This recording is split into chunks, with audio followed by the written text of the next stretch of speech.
What I'm going to tie here today is it's called a glitter bug, a real common fly here in Newfoundland. A fly that many associate with topwater action, but can also be fished as a wet fly, is the glitter bug, also known as a green-ass bug.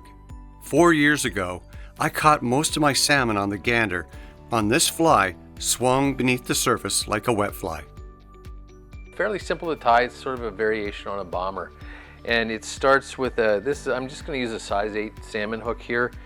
Real important here in Newfoundland, barbless hooks only, so I'm going to mash the barb. Just get that flattened down real nice, and then get the hook firmly secured in the jaws of my tying vise. Just like that. All right, just for tying thread, little light gel spun thread. I do like the gel spun for tying deer hair. It's nice and strong, a little slippery. It doesn't cut real well with scissors. That's why I'm using a little razor blade to cut it.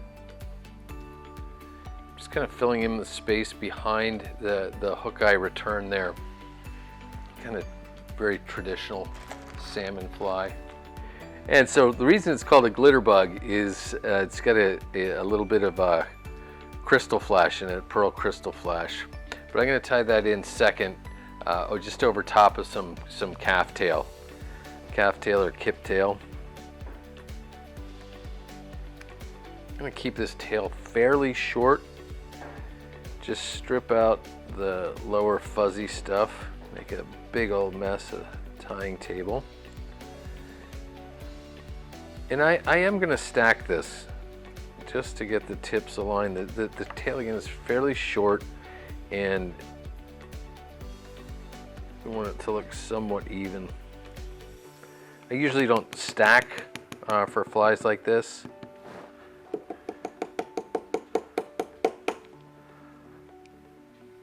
But we're going to here. So what I'm going to do is get that. I only want it to be about a hook gap in length for that little tail, and I greatly prefer to trim to length before I tie in rather than after the fact. Give my bobbin a little counterclockwise spin. It's going to make that thread jump rearward and catch that calf tail, and then just wind all the way back right to the start of the bend, which is about halfway between the hook point and what was the barb.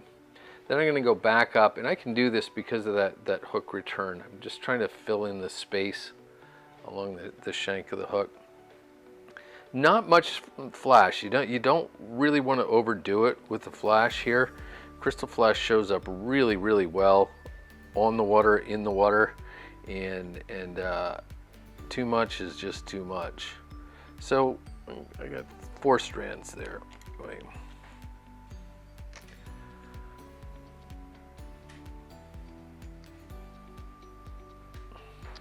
So kind of the same thing. Set it there right at the return. What I'm going to do is I pull the crystal flash up and toward me, and what that does is it allows the crystal flash to land right on top of the shank as opposed to being pushed by the tying thread to the far side of the hook, and really helps out. The other things, just to kind of save on crystal flash, I don't like wasting materials. One of the things I do is I'll use plunger style hackle pliers, get hold of the material right there, and then snip the crystal flash off to length. And that way I keep those strands all together, and I can easily find them on my tying bench and use them for the next glitter bug. Okay, the butt of this fly, you can use chartreuse or light green deer hair if you like. A lot of people use very fine micro chenille. That's what I'm going to use here. I'm just going to get that secured. I'm going to put this right on top of the shank. You don't want it all that long.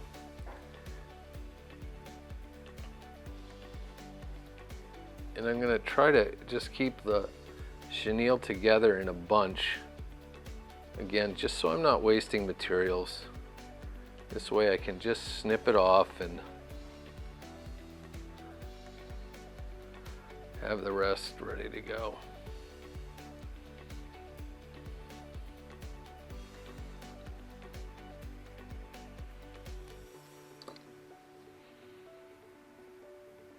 Just about like that. Okay, there are so many different ways to tie bombers. My method is a little different than most people, but bear with me, and I'll kind of try to explain why I do what I do. I am going to start at the rear of the fly with the deer hair. And this is deer belly hair. It's very hollow, so it flares, makes a nice kind of floaty body on the fly. And this is a nice clump of deer hair, very traditional deer belly hair, traditional color green. Anyway, I'm going to take a fairly ample clump of it. Really hard to tell you exactly how much I'm snipping off here. Anyway, some deer hair has a lot of wispy stuff in it. This is pretty good. I'm not even going to clean it, believe it or not. I'm just going to start to spin it on hook shanks. So I'm going to take a nice little wrap, little tension on it, take my second wrap, same spot, and then just let that deer hair spin around the hook shank like that. Now the next part, you can use all sorts of different things. You can use a whip finish, a little half hitch tool if you will. Sometimes you can use the end of a bodkin to fit over the hook eye. I don't think that one will, but I just have these little tools that I've made. They're just hollow tubes, and it just helps me to pack that hair on there, get it swept back, and then bring my thread up in front so I'm ready to tie in the next clump basically. It's all nice and packed together too.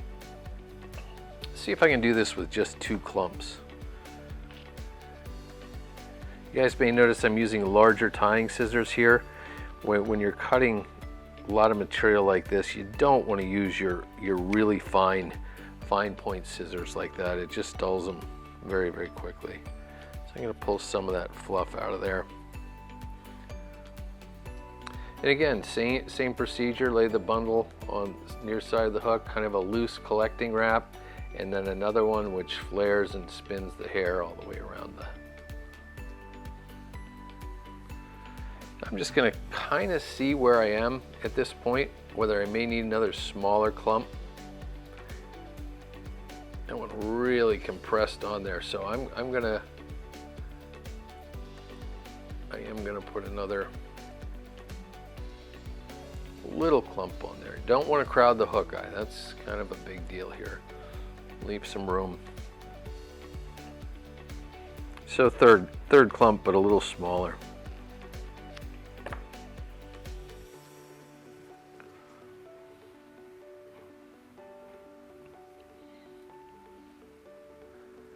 You know, spinning deer hair like this, it seems like a kind of a hassle. It's a lot of, you know, time consuming and things like that as compared to say other flies. But in the end, it really is kind of fun, and the end result is always pretty neat. So we're looking pretty good here. What I'm going to do now is I'm going to use that same little tube tool, and I'm just going to run some half hitches into here, and because I do like taking the fly out of my tying vise in order to trim it.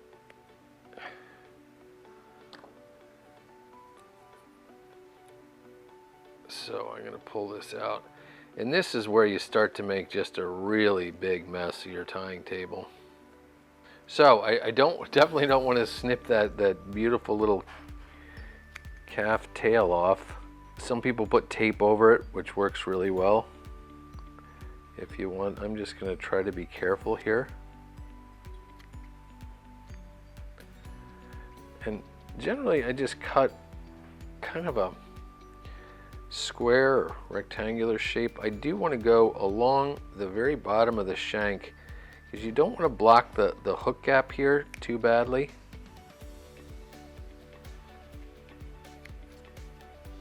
You can also use a razor blade to do this, a double-edged razor blade. They're very, very sharp and work well, but again, it's so with that it's so easy to trim too much, and we definitely don't want to do that. So I'm just going to get that clip to shape. Sometimes it's easier to go back to your vise for the fine work, just to get it held steady. I'm going to use a pair of curved blade scissors here. Just sneak in there, trim that stuff off to make that bright chartreuse chenille butt more visible on the fly. It's surprising how much deer hair you actually have to cut off to get them down to about the right shape. They do not have to be real big and bulky. You don't want to cut too far down, or you're going to end up cutting into your tying thread, or having that worse yet, almost having that tying thread be visible through the deer hair. It's kind of a big no-no with these things. Okay, we're ready to go. Next step, I'm going to change the color of my tying thread. I'm going to go with black just to finish the head of the fly off. I had been using that white gel spun. This is just a regular black thread. I think a Vivus 10-aught maybe. Get that started behind the hook eye. This is where, you know, tying in the hackle, a lot of people do it differently than I do, but this is just the way I'm used to doing it. Anyway, I have a nice short brown hackle from a beautiful hackle cape right there. Let me measure this for you. So this is a size 8 hook, and we want the hackle to be fairly short. This is the hackle feather measures out to about a size 12, and even though it's that small, it's also going to burrow down into this deer hair quite a bit, so it will appear even smaller. This fly does not need a huge hackle on it. In fact, it's more desirable to be small. And a little tricky to get this tied in. And just make sure that that's lashed down really well. Don't want that pulling out. And I'm going to reach in with my fine scissors and snip that off as close as possible. Hopefully not snipping my tying thread in the process. Now, what I like to do here is I'm going to take my bobbin and I'm going to spin it clockwise as if you're looking down on it. And this cords up the thread, makes it nice and small and strong. And I'm just going to take the thread and wind it, kind of wiggle it through that deer hair, just a little spiral wrap, and hopefully you won't see any of the thread going through there because it's just burrowed down in, or not that much anyway. And then I can take my hackle and kind of do the same thing. I am going to take one full wrap in front, just a flat wrap in front, and then I'm using quite a bit of tension to pull that hackle stem down into the deer hair. Get that hackle stem nice and protected. Come up and around right before we get to the chenille. Take 3 wraps and get that secured back there like that.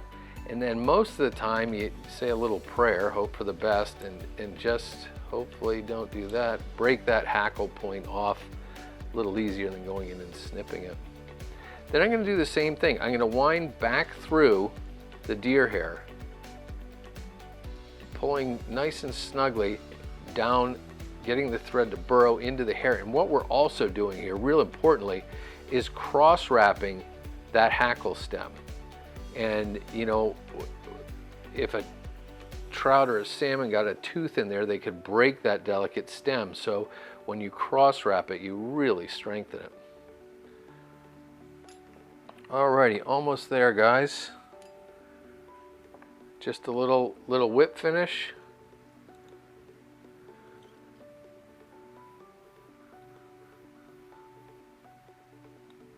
3 or 4 turn back to front whip finish. Just snip or cut that tying thread free. Take a look at the other side, looks pretty good. And then I'm just going to add a little head cement right to those thread wraps, keep them sealed up and ensure they don't come unraveled. I'm going to go all the way around.